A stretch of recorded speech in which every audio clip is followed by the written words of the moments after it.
Captain Pierce has managed to put 5 full-time people in transportation without coming to you and asking for additional staff. We've realigned our staffing, and we've put straight-time deputy sheriffs or correctional deputies in there, and we're transporting without the overtime. And our costs just for out-of-county transport in this fiscal year, at the beginning of the fiscal year, our budget, we had $50,000 budgeted for out-of-county transport. We expect to come in and tell you at the end of the fiscal year that we spent just under $10,000 just under $40,000 with a $10,000 savings in transporting the prisoners out, because we're now trying to go straight time. And a lot of that savings is in mileage, and it doesn't include the savings I'm going to tell you about in the overtime that the transportation unit's doing. One of the things that you're going to see in the next 4 weeks from the sheriff's office is the cost of your mind's on the overtime. So I'll skip this and go straight to the overtime, because you're not going to hear a word I'm saying, because this really and truly represents where our cost savings coming. If you look into the month of September, that's when, right after August is when we said we need to reduce the cost of the sheriff's office and operating. That's when we implemented the new transportation procedures. That's when we implemented the shifting of personnel, and I never came to you and said I need more staffing. What I said is we're going to go to Captain Pierce, and we're going to work with the staffing we have to reduce our costs. And so that's where the savings are coming from right now. And to tell you I'm proud of what you're looking at is an extreme understatement, because that's how we are going to make the budget work. And next year, when we come to you and we are preparing our budget, we're going to use this model of the last 5 months to say this is what we expect to continue on. We expect to continue reducing costs of overtime. We're working with every day. I think we're very transparent, and I ask you to prove our transparency, and if you have a suggestion, you send us a suggestion, you meet with me, or you all have my cell phone and call me, and we'll do everything we can to tell you about the idea, and if it works, we're going to work together with you and give you all the credit possible to save money, because we're all in this together. And so, like I said, I can't come and tell you we're cutting $1.1 million, but as we proceed a little farther, you're going to see that we are doing what we can, and I would think that we're being a team player in reducing our cost.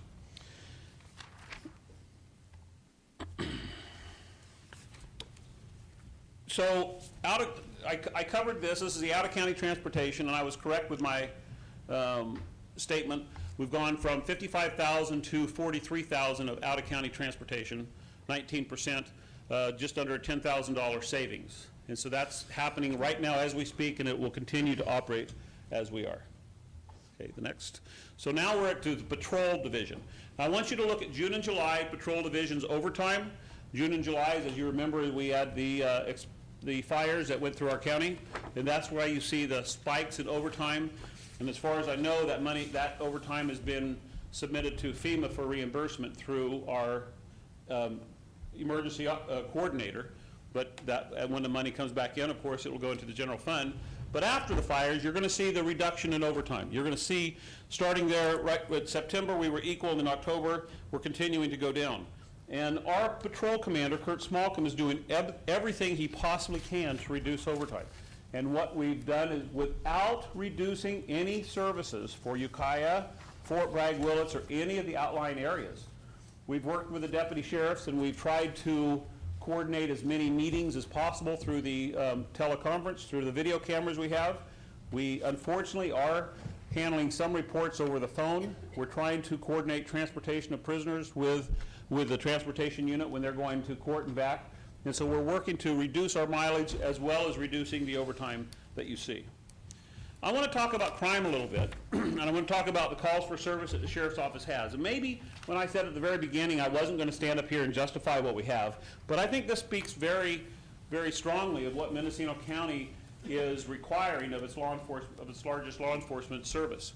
36,625 calls for service came into our 911 center last year in 2008. 17,950 were self-initiated by the deputy sheriffs. And so what we're seeing is, if you break that down, you're almost 100 calls per day handled by the sheriff's office at the same staffing level that we had in 1972. We're handling the calls, we're taking care of business, and I'm not coming to you asking for more staffing. And so I understand that we're all in this together and we need to reduce costs.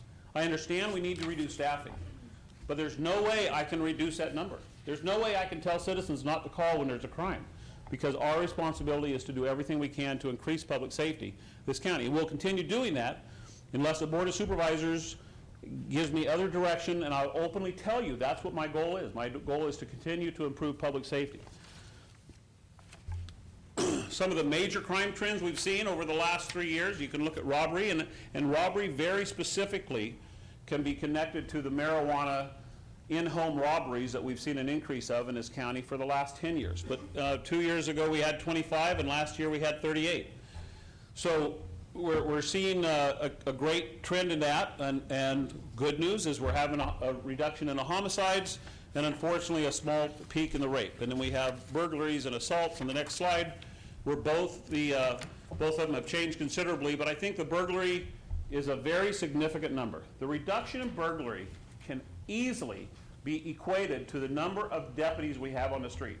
The number of deputies who are patrolling neighborhoods, the number of deputies who are contacting gang members can have caused our burglaries in this county to reduce from 328 to just under 300. That's incredibly significant, and this is drastically different from the national crime trends. With the national crime trends, especially at economic times, you're seeing insurance fraud go up, you're seeing property crimes go up, you're seeing assaults go up, and we are different than the national crime trend. So knock on wood on that, and I hope I can stand in front of you next year or at the budget time later on this year and tell you the same thing. So the next slide represents the reduction in overtime. And this is significant because it shows you the numbers of hours that we have as opposed to what we are experiencing now and where we think we're going to end the year. So if we really and truly see 2310 is patrol and 2510 is the corrections, we have a 14% reduction in overtime for patrol and almost a 30% reduction in overtime in the jail without reducing any services. And so when I stood before you several months ago, or at least 3 of you, and I told you that I didn't think we were properly funded, I still don't believe at that point we were properly funded, but I believe, as I said last week, that this economic situation is going to give us, as Mendocino County, a leaner sheriff's office. And we are going to be able to operate this as efficient as you've ever seen us operate before. Retirement costs and a pension bond is very significant. When the sheriff's office has 13% of the number of employees in this county, yet we pay 26% towards the pension obligation fund. I'm not exactly sure how we're going to reduce any of these costs when they're mandated, but that's $2.3 million out of our budget that goes into the pension obligation fund. And of course, if you're asking for straight reductions on our budget, that's a number we can't reduce, and so the other numbers that we could reduce would be reduced at a much higher percentage than what normally would be. As uncomfortable as the next topic is, I really have to address it with you, and that's the addition of Covelo resident deputies, 2 more animal control officers, and our correctional deputy staffing. We did a study on the MTO for the jail, and I said this last week, but for every $20,000 we save with MTO in the jail, it equates to $28,600 in costs to make sure that we fill the jail so we have adequate staffing at the officer safety level that we expect. We cannot afford to reduce any sheriff's office funding that's going to put our deputy sheriffs or correctional deputies at greater risk. We can't afford to increase the officer cause accidents or workers' compensation costs. We absolutely are at the bare minimum of staffing our street and staffing our jail. So I'm not going to stand in front of you and tell you I can reduce our staff and save money. I will stand in front of you and tell you the staff is very much working towards reducing our overall costs and doing everything we can to be team members. But as far as Covelo, as far as the animal control,